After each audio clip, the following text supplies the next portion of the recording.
మీరెంత ధన్యులు. నాన్న ఏం చేస్తున్నాడో తెలుసా? నాన్న ముందు నీ మనసును సిద్ధపరుస్తున్నాడమ్మా నాయన.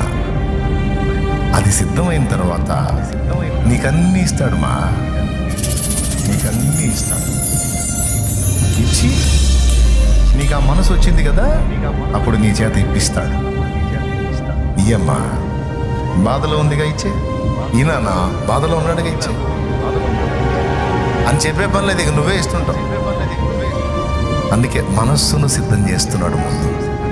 ఆ మనసును సిద్ధం చేసే ప్రక్రియలో కొంచెం శ్రమ. మరి మనసు అర్థం కావాలిగా మనకి. ఒక రోజుకి ఇంట్లో లేకపోతే ఎలా ఉంటుందో, చినిగిపోయినవి కట్టుకుంటే ఎలా ఉంటుందో, అప్పులైపోయి మాటలు పడుతుంటే ఎలా ఉంటుందో, నిందలో చేయని నేరాలు నెత్తిన మీద పడితే ఎలా ఉంటుందో, వ్యాధిని అనుభవిస్తే ఎలా ఉంటుందో, ఇతరులు తృణీకరిస్తే ఎలా ఉంటుందో, అయిన వాళ్ళు హీనపరిచి మాట్లాడితే ఎలా ఉంటుందో,